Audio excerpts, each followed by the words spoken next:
गुरु गोविंद दोऊ खड़े। गुरु गोविंद दोऊ खड़े काके लागू पाए। बलिहारी गुरु आपने गोविंद दियो बताए। समाज सुधारक महान कवि कबीर दास जी की ये पंक्तियां, उनका ये दोहा। गुरु के सम्मान में, गुरु के मान में मैं अपने सभी गुरुजनों को प्रणाम करती हूँ। प्रिय विद्यार्थियों, सुप्रभात। कैसे हैं आप सभी लोग? आपका दिन मंगलमय हो। आप सोच रहे होंगे कि आज हमने प्रारंभ इस दोहे से क्यों किया। तो आज एक बहुत ही विशेष और महत्वपूर्ण दिन है। भूल गए कि याद है? बताइए, देखें आज क्या है स्टूडेंट्स। हम भवानी प्रसाद मिश्र जो शेष बचा हुआ पाठ है उसका अध्ययन करने जा रहे हैं, लेकिन पहले बताइए कि आज क्या है। आज शिक्षक दिवस है, 5 सितंबर। 5 सितंबर को शिक्षक दिवस के रूप में मनाया जाता है। कबीर दास जी कहते हैं कि इस दुनिया में जो सबसे बड़ा स्थान होता है संसार में, वो गुरु का होता है। ईश्वर से भी बड़ा स्थान उन्होंने गुरु का बताया है। उसके पीछे बहुत बड़ा कारण है। वो मानते हैं कि ईश्वर तक पहुंचने का मार्ग गुरु ही बताता है। गुरु के मार्गदर्शन में ही हम समस्त बुराइयों को त्याग कर, मार्ग में आने वाली बाधाओं को पार करके हमारे लक्ष्य तक पहुंचते हैं।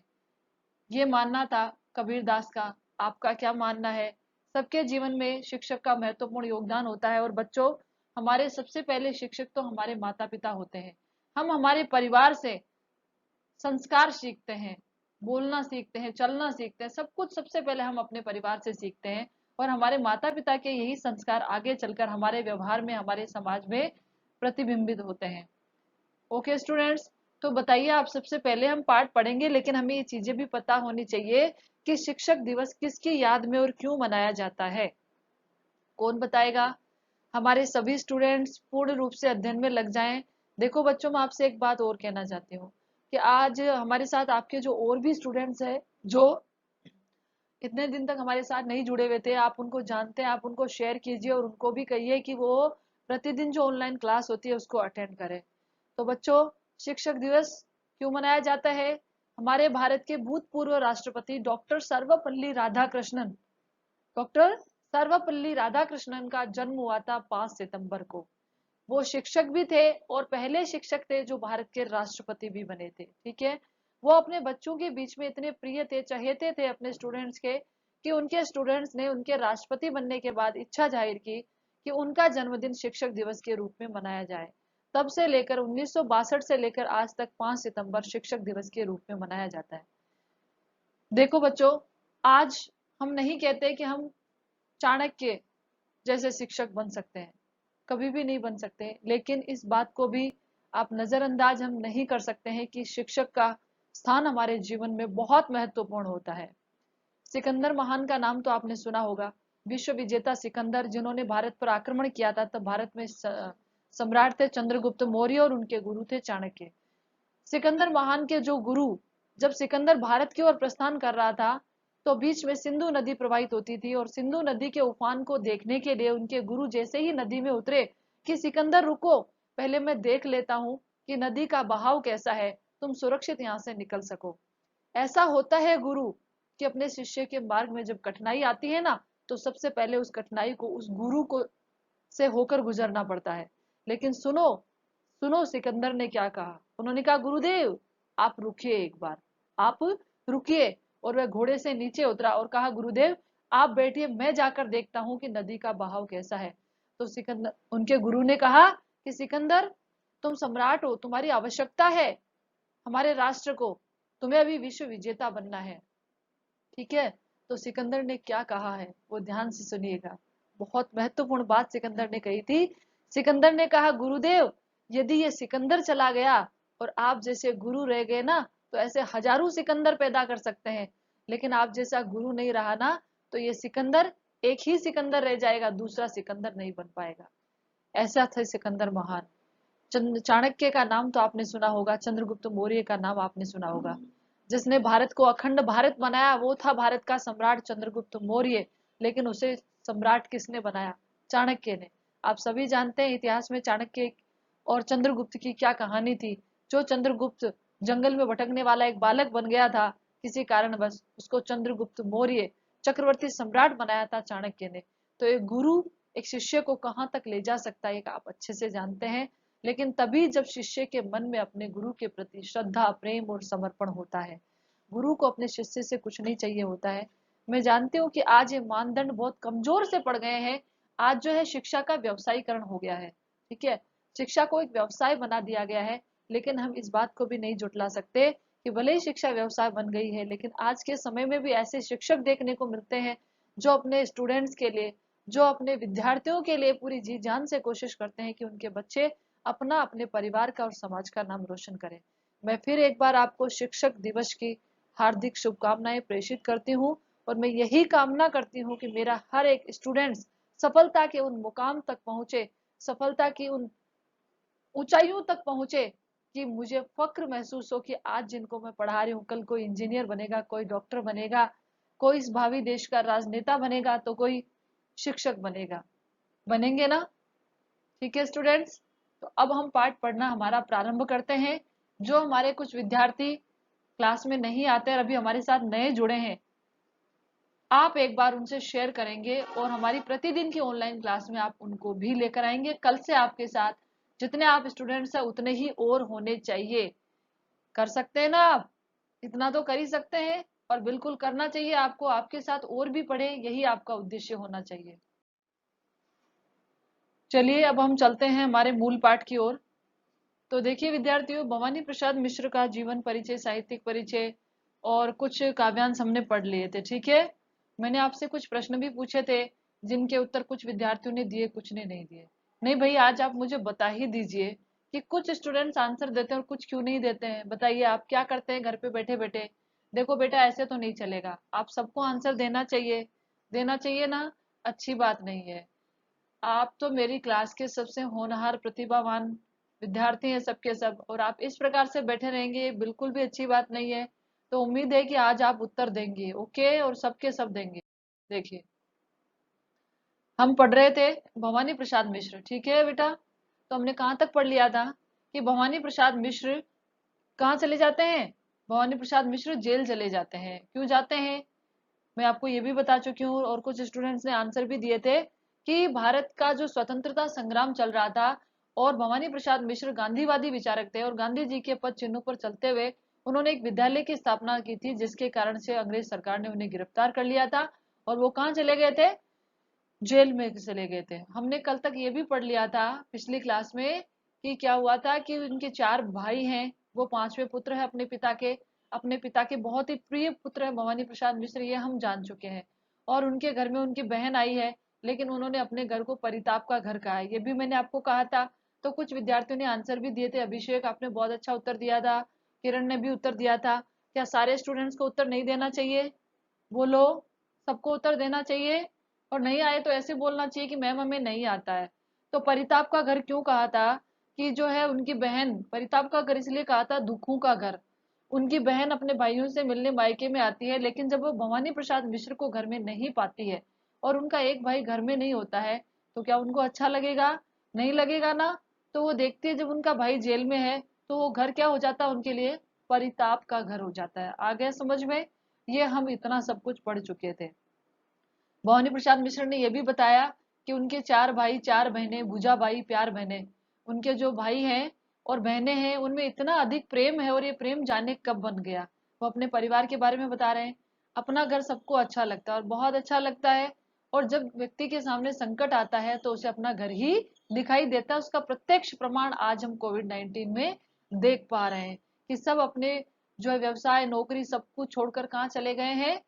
अपने अपने घरों की ओर चले गए हैं, क्योंकि कहीं कोई ठिकाना ही नहीं है और वो घर ही शरण देता है। तो अब हम आगे कंटिन्यू करें। ओके, तो देखिए अब हम कहाँ से पढ़ना प्रारंभ कर रहे हैं, जहां से हमने कल छोड़ा था। देखिए स्टूडेंट्स, ओके, माँ बिन पढ़ी मेरी, और माँ बिन पढ़ी मेरी, दुख में वह गड़ी मेरी, माँ की जिसकी गोद में सिर रख लिया तो दुख नहीं फिर। अब भवानी प्रसाद मिश्र अपनी माँ के बारे में बता रहे हैं। इतनी सरल भाषा में ना यहाँ पर लिखा गया है कि आपको एक बार में समझ में आ जाएगा, लेकिन आपको पढ़ना है, निरंतर पढ़ना है। 11वीं क्लास है, ये सोचकर आप इग्नोर नहीं करें। भवानी प्रसाद मिश्र कहते हैं कि माँ मेरी बिना पढ़ी लिखी है, यानी उनकी माँ कैसी है?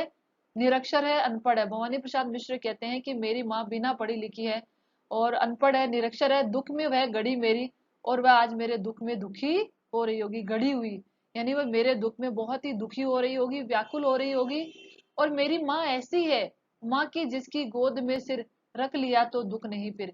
मेरी माँ ऐसी है कि जिनकी गोद में यदि सर रख लिया तो सारे दुख जाने कहाँ गायब हो जाते हैं, ये पता ही नहीं चलता है। और माँ तो ऐसी ही होती है। माँ का आंचल, माँ का प्रेम, माँ का वात्सल्य तो ऐसा होता है कि बड़ी से बड़ी कठिनाई आती है, दुख आती है, तो उसके अंचल की छाया में सारे दुख बहुत छोटे लगने लग जाते हैं। इसीलिए माँ माँ होती है। ठीक है, इसीलिए कहते हैं माही, माही काबा माही काशी माही जन्नत सार है। माही काबा, ये मेरी खुद की लिखी कविता की पंक्तियां हैं, पूरी कविता है लेकिन मैं दो पंक्तियां सुनाती हूँ। माही काबा माही काशी माँ जन्नत का सार है। माही काबा माही काशी माँ जन्नत का सार है। माँ की महिमा के आगे हीन सब उपमान है। माँ के आगे तो सारे उपमान कमजोर पड़ जाते हैं बच्चों। तो कवि कहते हैं कि मेरी माँ ऐसी है कि जिनकी गोद में यदि सिर रख लिया तो सारे दुख फिर पल भर के लिए भी नहीं टिक पाते हैं, एक आनंद और सुकून की अनुभूति होती है। ठीक है, आगे चले अब हम। माँ की जिसकी स्नेह धारा, फिर वो क्या कहते हैं कवि कि मेरी माँ की स्नेह रूपी धारा, प्रेम की धारा, माँ के स्नेह रूपी जो धारा है, जैसे नदी की एक धार होती है, तो कहते हैं कि मेरी माँ के प्रेम रूपी, प्रेम की जो धारा है उसका यहाँ तक भी पसारा है। पसारा का मतलब प्रसार, प्रसार कहाँ, जेल तक।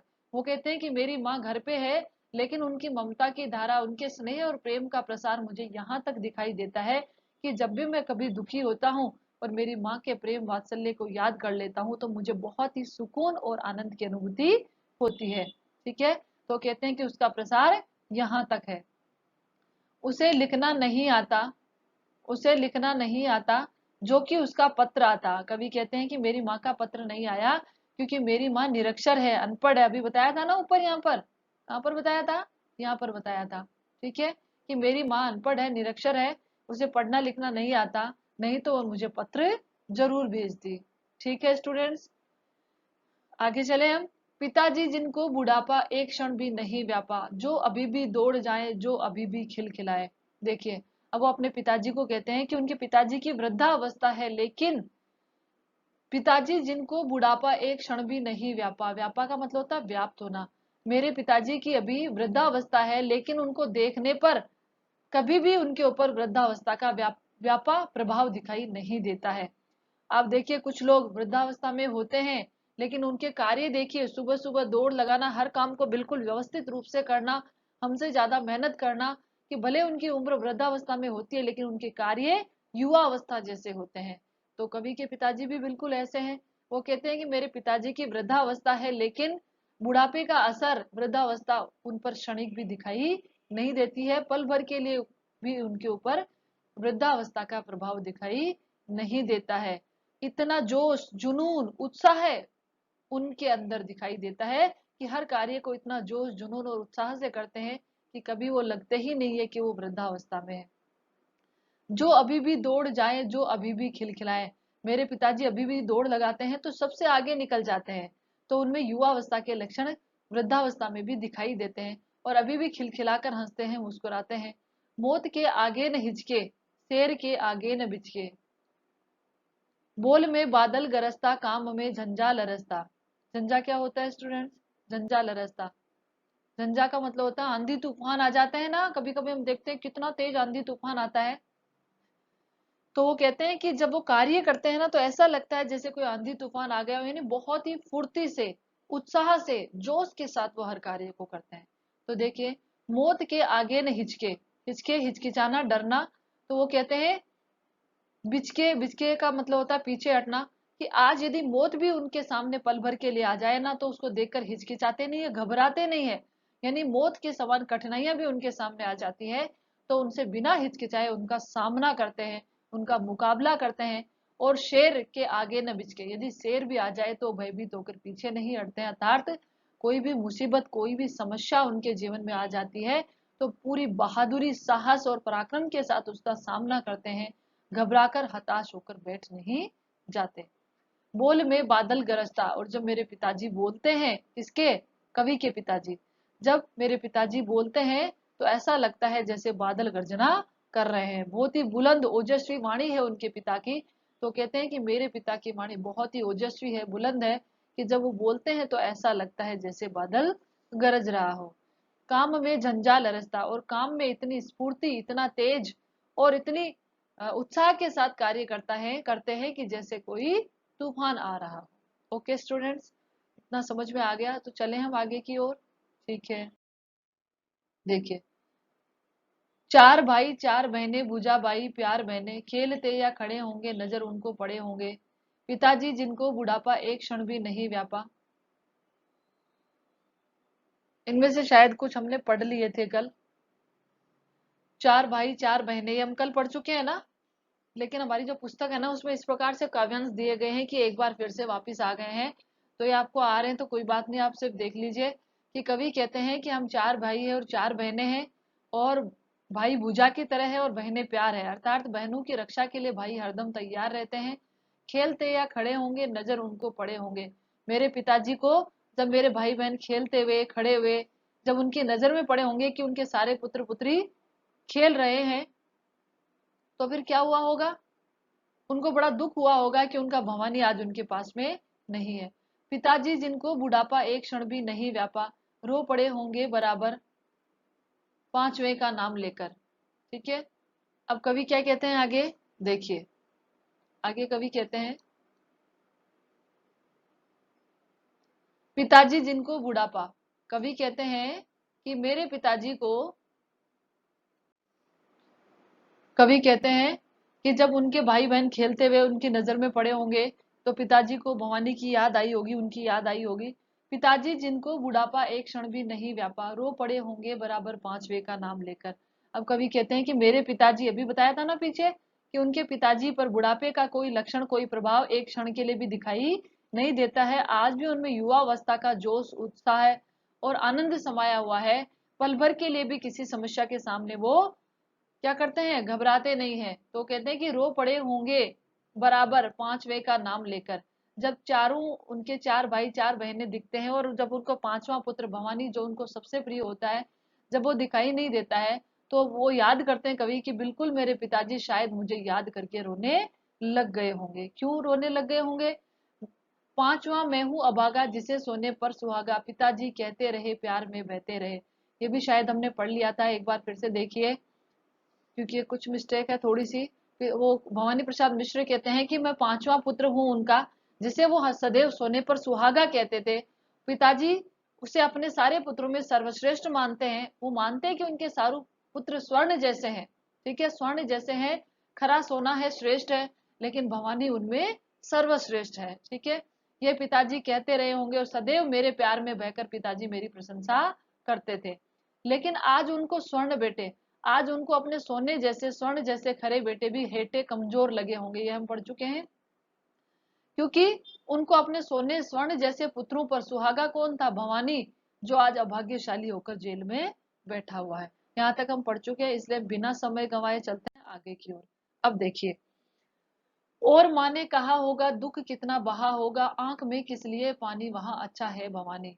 अब कवि कहते हैं कि मेरी माँ ने जब मेरे पिताजी को मेरी याद में रोते हुए देखा तो माँ ने कहा होगा, माँ ने बिल्कुल अपने कलेजे पर पत्थर रखकर कहा होगा।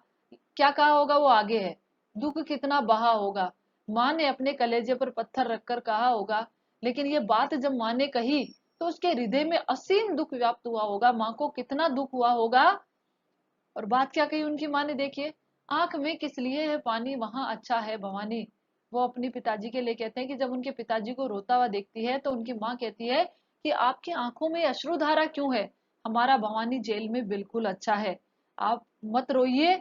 लेकिन वो कहते हैं कि मेरी माँ ने जब ये बात कही होगी ना तो उसने अपने कलेजे पे पत्थर रखा होगा, उसने अपने हृदय में असीम वेदना को सहन किया होगा।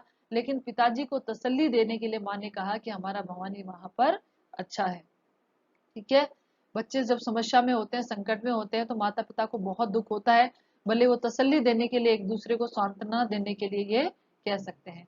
फिर आगे देखिए उनकी माँ क्या कहती है, वह तुम्हारा मन समझकर और अपनापन समझकर गया है सो ठीक ही है, ये तुम्हारी लीक ही है। देखिए स्टूडेंट्स, लीक का मतलब होता है परिपाटी या परंपरा। अब उनकी माँ क्या कहती है उनके पिताजी से, वह तुम्हारा मन समझकर, भवानी आपके मन के मनोभावों का समझकर ही अपने राष्ट्र के प्रति अपना अपनापन समझकर ही जेल में गया होगा। कहने का मतलब है, आगे दो लाइनें देखिए फिर समझ में आ गया। गया है सो ठीक ही है, ये तुम्हारी लीक ही है। यदि भवानी जेल में गया है तो ये अच्छी बात ही है, वह तुम्हारी परंपरा लीक परिपाटी का अनुसरण करते हुए जेल में गया है। ये क्यों कह रहे हैं? क्योंकि इससे ये पता चलता है कि भवानी प्रसाद मिश्र के पिताजी भी स्वतंत्रता सेनानी रहे हैं।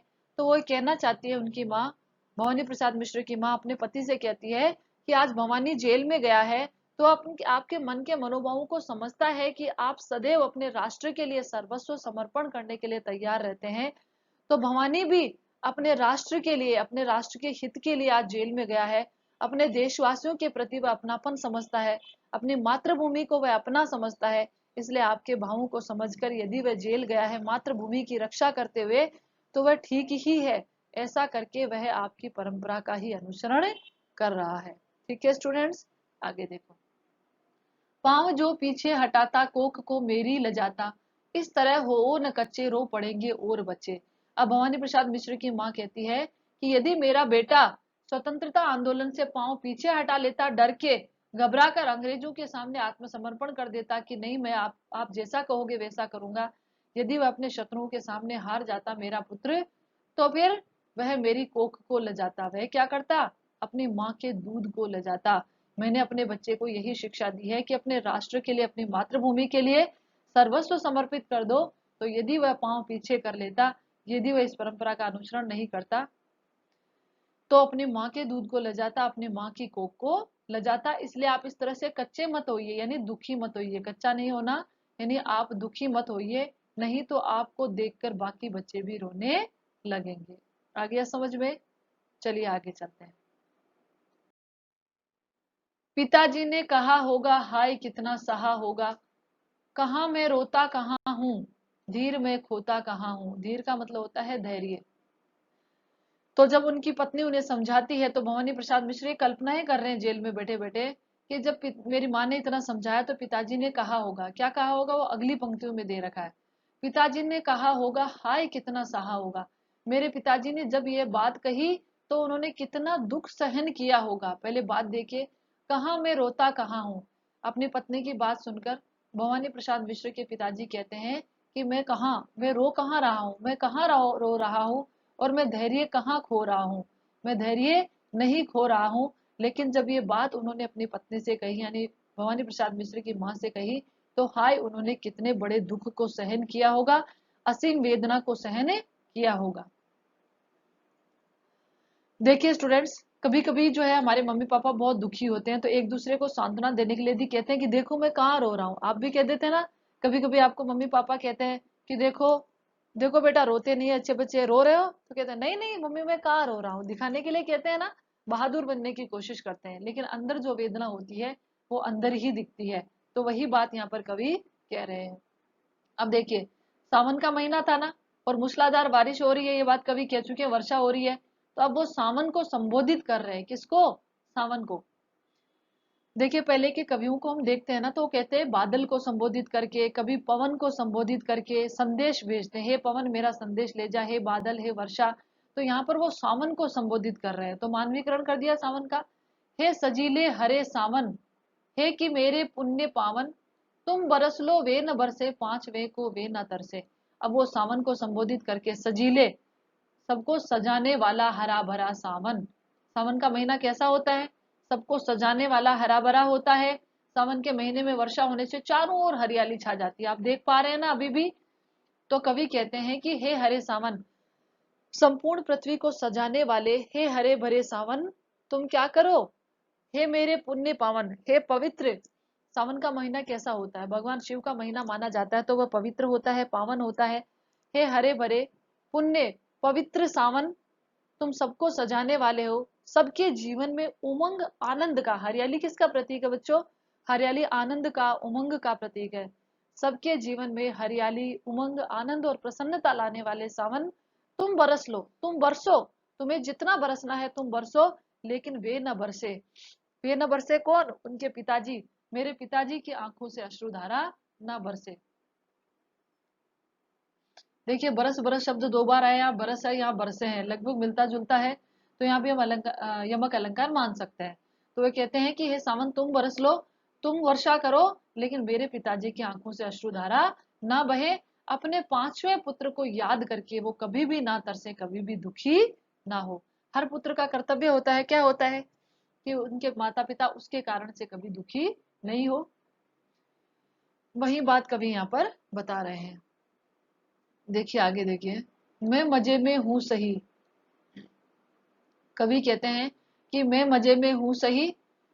सावन से कहते हैं कि तुम जाकर मेरे पिताजी से कहना कि मैं यहाँ पर मजे में हूँ, आनंद में हूँ। हे सावन, तुम मेरे पिताजी को जाकर ये संदेशा देना मेरे घर पे कि मैं यहाँ मजे में हूँ, आनंद में हूँ, घर नहीं हूँ, बस यही है। बस मैं घर पे नहीं हूँ। मैं क्या नहीं हूँ? मैं घर पे नहीं हूँ, मैं जेल में हूँ, लेकिन मैं आनंद पूर्वक हूँ, कुशल पूर्वक हूँ। किंतु बस ये बड़ा बस है। फिर वो मन में सोचते हैं कि ये जो बस है, छोटा सा एक शब्द बस है ना, इसमें बहुत बड़ी बात छुपी हुई है। किंतु यह बस बड़ा बस है। दो बार बस बस शब्द आया है, बस। ठीक है, तो इसका मतलब है, इसमें देखिए, किंतु यह बस बड़ा बस है।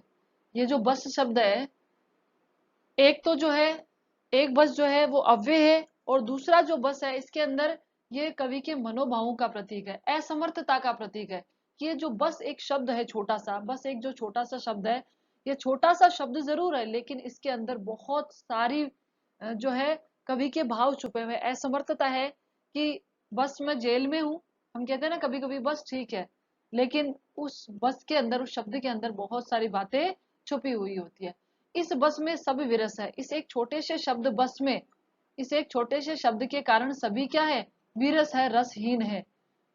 कवि कहते हैं ना कि बस, देखो, एक छोटा सा शब्द है बस, लेकिन ये इसमें कितना सौंदर्य उत्पन्न कर रहा है। कितनी जगह इसका प्रयोग किया है कवि ने, कि बस मैं घर में नहीं हूं। क्या हूं मैं? घर में नहीं हूं, लेकिन मैं मजे से हूं। लेकिन ये एक छोटा सा शब्द बस है, इसके अंदर बहुत कुछ छुपा हुआ है। कवि के असमर्थता के भाव है कि वो घर पे नहीं है, लेकिन इस छोटे से शब्द के कारण से भी, इस छोटे से भाव बस के कारण भी सबके जीवन में रस नहीं है। सभी घर वाले, बस उनके इतनी सी बात से वो जेल में रह रहे हैं, लेकिन सब घर वाले विरस हो रहे, दुखी हो रहे, रसहीन हो रहे हैं कि उनका पुत्र, उनका भाई, उनका बेटा उनके पास में नहीं है। ठीक है, किंतु उनसे यह न कहना, उन्हें देते धीर रहना, मैं लिख रहा हूं, कहना पढ़ रहा हूं। देखिए, अब कवि जो संदेश भेज रहे हैं सावन के साथ, तो सावन को क्या कहते हैं, किंतु उनसे यह न कहना, उन्हें धीर देते रहना। अब क्या नहीं कहना, वो तो अगले काव्यांश में आएगा। अभी क्या कहने के लिए कह रहे हैं, देखिए, कौतूहल, एक जिज्ञासा उत्पन्न कर रहे हैं कवि यहाँ पर। पहली लाइन में क्या लिख दिया उन्होंने, किंतु उनसे यह न कहना। अब क्या नहीं कहना, ये देखने के लिए हमें क्या करना पड़ेगा, अगले काव्यांश पर जाना होगा। लेकिन पहले क्या कहने के लिए कह रहे हैं वो देखिए, उन्हें धीर देते रहना। हे सावन, तुम उन्हें धैर्य प्रदान करते रहना, उन्हें सांत्वना देते रहना कि मैं लिख रहा हूं, मैं जेल पर बैठकर निठल्ला नहीं हो गया हूं, कामचोर नहीं हो गया हूं। देखिए, जेल में बैठकर भी यदि मुफ्त की रोटियां तोड़ते थे ना, तो स्वतंत्रता सेनानी उसे अपमान समझते थे कि मैं देश के निर्माण में योगदान दूं, भले मैं जेल में रहूं या घर पे रहूं। तो वो अपने घर पे संदेश भिजवाते हैं कि मैं जेल में बैठकर निठल्ला कामचोर नहीं हो गया हूँ, यहाँ पर भी मैं लिखता हूँ, पढ़ता हूँ, लिख रहा हूँ, पढ़ रहा हूँ। उन्हें धैर्य देना कि मैं सब काम कर रहा हूँ, किंतु उनसे यह न कहना। लेकिन उनसे क्या मत कहना, अब देखिए आगे की ओर। ओके, देखो, काम करता हूं कि कहना, नाम करता हूं कि कहना, चाहते हैं लोग कहना, मत करो कुछ शौक कहना, और कहना मस्त हूं मैं, कातने में व्यस्त हूं मैं, वजन 70 शेर मेरा, और भोजन ढेर मेरा, कूदता हूँ खेलता हूँ, दुख ठटकर ठेलता हूँ, और कहना मस्त हूं मैं, यूं न कहना अस्त हूं मैं। उत्तर सबसे लास्ट वाली पंक्ति में आया, यूं न कहना अस्त हूं मैं। क्या नहीं कहना है, वो पंक्ति सबसे बाद में आई है, लेकिन जिज्ञासा उन्होंने पहले ही उत्पन्न कर दी है। अब वो क्या क्या बात घर पे संदेश भिजवाते हैं, आपसे एग्जाम में प्रश्न पूछा जा सकता है कि भवानी प्रसाद मिश्र सावन के साथ अपने घर पे क्या संदेश भिजवाते हैं, तो वो देखिए आप। वो कहते हैं कि हे सावन, मेरे पिताजी से जाकर कहना कि मैं जेल में काम करता हूँ। क्या कहना, कि मैं यहाँ पर भी काम करता हूँ, नाम करता हूँ, कि कहना कि आपका पुत्र पिछले काव्यांश में आया था ना स्टूडेंट्स, कि वो कहते हैं, उनकी पत्नी कहती है कि वह आपके मन की भावनाओं को समझकर, आपके परिवार की गौरव परंपरा को समझकर ही जेल गया होगा। तो वो कहते हैं कि मैं निठल्ला नहीं हो गया हूँ सावन, मेरे पिताजी से कहना कि मैं यहाँ पर भी क्या करता हूँ, मैं यहाँ पर भी काम करता हूँ, मैं यहाँ पर भी उनका नाम रोशन कर रहा हूँ, यहाँ पर भी मैं ऐसे श्रेष्ठ कार्य कर रहा हूँ कि मैं आपका नाम रोशन कर रहा हूँ, मैं यहाँ पर बैठकर भी अपनी मातृभूमि की सेवा कर रहा हूँ।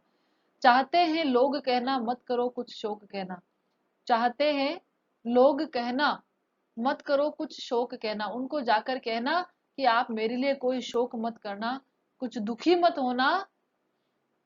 आप लोगों से मेरे लिए कहना कि जो मेरे अपने हैं, कोई मेरे लिए शोक ना करे, कोई मुझे याद करके दुखी नहीं हो। और कहना मस्त हूं मैं, मेरे पिताजी को, मेरे घर वालों को जाकर कहना कि मैं यहाँ मस्ती में हूँ, आराम से हूँ, मुझे यहाँ कोई तनाव कोई चिंता नहीं है, काटने में व्यस्त हूँ मैं। क्या है, देखो इस पंक्ति से क्या पता चलता है कि वो गांधीवादी विचारक है। देखिए गांधी जी सूत काटने पर जोर दे रहे थे ना, स्वदेशी पर, कि स्वदेशी अपनाओ विदेशी भगाओ। तो वो यहाँ पर कहते हैं कि मैं यहाँ जेल पर बैठकर भी बापू का काम कर रहा हूँ। मैं भारत के स्वतंत्रता आंदोलन में, स्वाधीनता आंदोलन में योगदान दे रहा हूँ, यहाँ पर भी बैठकर मैं क्या कर रहा हूँ, सूत काट रहा हूँ। सूत काट कर कुछ कपड़ा बनाया जाएगा जो मेरे देशवासियों के काम आएगा। तो कहते हैं कि यहाँ पर भी मैं सूत काटने में व्यस्त हूँ, मेरे देशवासियों के लिए कुछ नव सृजन कर रहा हूँ। वजन 70 शेर मेरा, और मेरा वजन 70 किलो है, और मैं ढेर सारा भोजन खाता हूँ, ये जाकर मेरे पिताजी से कहना। माता पिता तो भले ही स्वतंत्रता सेनानी है, लेकिन कभी न कभी तो ये भाव आता ही है कि हम यहाँ पर और हमारा बच्चा दुखी है। ठीक है, तो वो कहता है कि सावन जाकर कहना कि मैं यहाँ पर मस्त हूँ, आराम से हूँ, आनंद से हूँ, सूत कातने में व्यस्त रहता हूँ, मैं अपने देशवासियों के लिए कुछ सृजन का कार्य कर रहा हूँ, कुछ निर्माण कर रहा हूँ। 70 किलो मेरा वजन है, और मैं ढेर सारा भोजन खाता हूँ, कूदता हूँ, खेलता हूँ, दुख डटकर ठेलता हूँ। उनको कहना मैं आराम से कूदता हूँ, खेलता हूँ का मतलब ये है कि मैं यहाँ आनंद में रहता हूँ, खुशी पूर्वक रहता हूँ, मुझे कोई दुख तकलीफ नहीं है, और सारे दुखों का डटकर ठेलता हूँ। मैं आने वाले हर दुख का डटकर सामना करता हूँ। अंग्रेजों के द्वारा दी गई यातनाओं से मुझे कोई फर्क नहीं पड़ता। मैं पूरी बहादुरी और साहस के साथ अपने पिता की परंपरा का अनुसरण करते हुए उन मुसीबतों का सामना करता हूँ। और कहना मस्त हूं मैं, मेरे पिताजी से कहना कि मैं मस्त हूं, पर यूं ना कहना, अब ध्यान से देखिए, यूं ना कहना अस्त हूं मैं। अस्त का मतलब क्या होता है, हम कहते हैं ना सूर्य अस्त हो गया, सूर्य छिप गया। अस्त होना, पराजित होना, पराजय होने के संदर्भ में आता है। तो मेरे पिताजी को मत कहना कि मैं अस्त हो चुका हूं, मैं दुखी हो चुका हूं, मैं पराजित हो चुका हूं, मैं उनको याद करके यहाँ पर दुखी हूं, ये बात मेरे घर वालों को जाकर मत कह देना, मुझे यहाँ पर कोई दुख नहीं है। चलें आगे, देखिए, हाय रे ऐसा न कहना है कि जो वैसा न कहना, कह न देना जागता हूँ, आदमी से भागता हूँ। अब देखिए कवि ने यहाँ पर अपनी मनोदशा व्यक्त की है, जेल में रहकर वो कैसे हो गए। कवि की विचारधारा देखिए, उधर वो क्या कह रहे हैं, इधर वे क्या कह रहे हैं। वो कहते हैं हाय रे सावन। हाय क्या है, विस्मयादि बोधक अव्यय है, मनोभावों को प्रकट करने के संदर्भ में आता है कि हे सावन, तुम मेरे पिताजी को, मेरे घर वालों को जाकर ये मत कह देना, हाय रे ऐसा न कहना। हे सावन, तू जाकर ऐसा मत कहना, है कि जो वैसा न कहना, है कि जो वैसा न कहना। देखिए यहाँ पर ध्यान से, तुम जाकर उनको यह मत कह देना है कि जो वैसा न कहना, यहाँ पर जैसा तुमको दिख रहा है। वो क्या मानते हैं, सावन का मानवीकरण कर दिया है कि जेल में जो मेरे साथ यातनाएं मुझे दी जा रही है, जो दुख दर्द तकलीफ मुझे दिए जा रहे हैं, वैसा न कहना, जो मेरे साथ हो रहा है तुम ऐसा जाकर उनसे मत कह देना, नहीं तो वो दुखी हो जाएंगे। अब वो अपनी वास्तविक स्थिति प्रकट कर रहे हैं कि उनके साथ वहां पर क्या हो रहा है। तो हे सावन, तुम जो यहाँ पर देख रहे हो, वो सावन को उन्होंने अपना यहाँ पर सखा मान लिया, एक मित्र मान लिया है, जो उनकी सारी गतिविधियों को देखता है। तो कहते हैं कि हे सावन, तुम जाकर ऐसा मत कह देना मेरे घर वालों को, मेरे साथ जो यहाँ पर अन्याय अत्याचार हो रहे हैं, मुझे जो यातनाएं दी जा रही है, वैसा जैसा मेरे साथ हो रहा है वैसा जाकर उनको बिल्कुल भी मत कहना।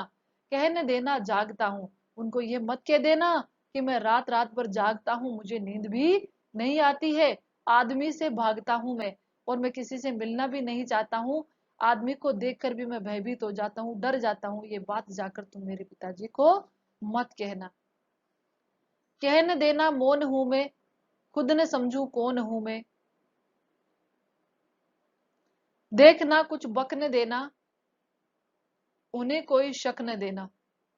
हम कहते हैं ना कभी कभी, तो सामान्य शब्दों का प्रयोग भी किया है जो हमारे घरेलू बोलचाल के, ये तो हम पहले भी पढ़ चुके हैं, कवि जिस चीज को अपनाते हैं उसे घरेलू बना देते हैं। बक न देना, हम कहते हैं ना, क्या बक रहे हो इतनी देर से, कहते हैं कभी कभी। आप भी कहते हो कि क्या बकवास कर रहे हो, क्या बक रहे हो, तू घर जाके बक मत देना। यानी जल्दबाजी में ये बात घर वालों को जाके मत कह देना, भूल से तेरे मुंह से निकल जाए। कुछ बक न दो, हम कहते हैं ना, कुछ बक न दो, यानी बात बात में तेरे मुंह से ये बात ना निकल जाए जो हम छुपाना चाहते हैं। तो कवि कहते हैं सावन से, कह न देना मौन हूं मैं, मेरे पिताजी को, मेरे घर वालों को जाकर मत कह देना कि मैं मौन रहता हूँ, मैं गुमसुम उदास चुपचाप रहता हूँ, मैं किसी से बात नहीं करता हूँ। ये बात मेरे घर वालों को मत कहना। खुद न समझू कौन हूं मैं, और उन्हें ये मत कहना कि मैं खुद को भी भूल चुका हूँ। आज मैं खुद भी नहीं समझ पा रहा हूँ कि मैं कौन हूँ, मैं क्या हो गया हूँ। ये बात उनको जाकर मत कहना। इन पंक्तियों से तो ये पता चलता है कि कवि के साथ वहां बहुत ही उन्हें अमानवीय यातनाएं दी जा रही है, जिनके कारण उनकी स्थिति ऐसी हो चुकी है। इनसे तो यही पता चल रहा है। देखना कुछ बक न देना, तुम घर जाकर अनावश्यक उनको कुछ कह मत देना। उन्हें शक नहीं होना चाहिए, मेरे घर वालों को बिल्कुल भी शक नहीं होना चाहिए। ठीक है, हे सावन, मेरे घर वालों को बिल्कुल भी शक नहीं होना चाहिए। तुम यहाँ की परिस्थितियां, जो मेरे मेरे साथ यहाँ जिस प्रकार के घटनाक्रम हो रहे हैं, मेरी जो स्थिति है यहाँ पर, मेरी, जिसको हम कहते हैं ना एक्चुअल स्थिति, मेरी वास्तविक स्थिति मेरे घर वालों से जाकर मत बताना, क्योंकि मैं नहीं चाहता कि वो मुझे याद करके दुखी हो। ठीक है, हे सजीले हरे सावन, हे कि मेरे पुण्य पावन, तुम बरस लो वे न बरसे, पांच वे को वे न तरसे। फिर वही पंक्ति आ गई है, हे समस्त सृष्टि को, प्रकृति को हरा भरा बनाने वाले सावन, सभी जंतुओं में, जीव जंतुओं में, सृष्टि में उत्साह, आमंग, उमंग और आनंद का संचार करने वाले, प्रसन्नता के सूचक, हे पवित्र पुण्य सावन, तुम्हें जितना बरसना है तुम बरस लो, जितनी वर्षा करनी है उतनी वर्षा करो, लेकिन मेरे पिताजी मुझे याद करके कभी ना बरसे, कभी ना दुखी हो, उनकी आंखों से कभी अश्रुधारा प्रवाहित नहीं हो, और अपने पांचवें पुत्र को याद करके वो कभी दुखी ना हो, मेरे लिए वो कभी ना तरसे, मैं यही कामना करता हूँ। तो हम देख चुके हैं सारे काव्यांश कि कवि की क्या स्थिति है। ठीक है, देखिए स्टूडेंट्स, ये हमारा पार्ट कंप्लीट हो गया है। ठीक है, तो आप क्वेश्चन देखिए सबसे पहले कि यदि हम पार्ट जो अच्छे से पढ़ लेते हैं ना, तो हम हर प्रश्न का उत्तर दे सकते हैं। पानी के रात भर गिरने और प्राण मन के गिरने में परस्पर क्या संबंध है। सबसे पहले प्रारंभ में हमने पढ़ा था कि रात भर पानी गिरता है, प्राण मन गिरने में क्या संबंध है। इसका जो अर्थ मैंने आपको बताया था वही आपको यहाँ पर लिखना है। माय के आई बहन के लिए कवि का घर परिताप का घर क्यों हो गया, ये प्रश्न तो मैं आपको करवा ही चुकी हूँ, पहले करवा चुकी हूँ ना, पिछली वाली क्लास में करवा चुकी हूँ, और आज इसको फिर से मैंने आपको बताया था। पिताजी के व्यक्तित्व की किन विशेषताओं को उभारा गया, ये प्रश्न आपको करना है। भवानी प्रसाद मिश्र की व्यक्तित्व की कौन सी विशेषताएं हैं, देखा था ना आपने, तीन चार काव्यांश में उनके पिताजी की ही विशेषताएं बताई गई है। बताया था ना कि बहादुर है, पराक्रमी है, निडर है, वृद्ध है, लेकिन फिर भी उनमें युवा अवस्था जैसा जोश और उत्साह है, फुर्ती से हर काम को करते हैं, किसी परिस्थिति से घबराते नहीं है, स्वतंत्रता सेनानी है। ये सारी विशेषताएं उनके पिताजी की है जो हम पढ़ चुके हैं। निम्नलिखित पंक्तियों में बस शब्द के प्रयोग की विशेषताएं बताइए। ठीक है, ये मैंने कहा था ना कि कितना सौंदर्य उत्पन्न हो गया है इस बस शब्द से यहाँ पर।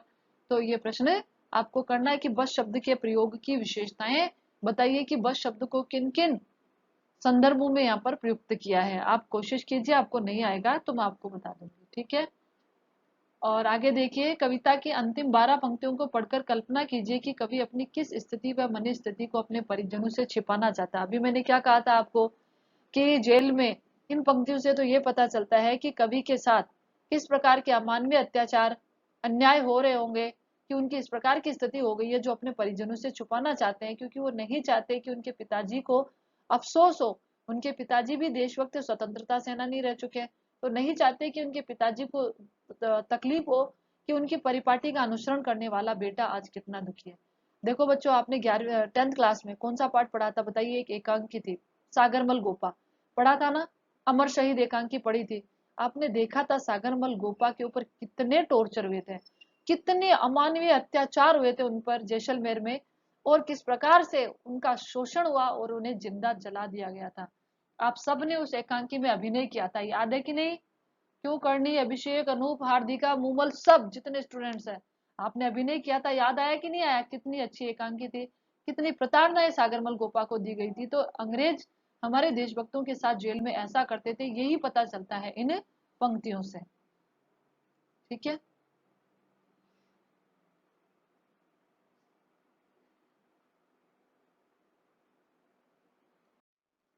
चलिए अगले क्वेश्चन देखते हैं हम।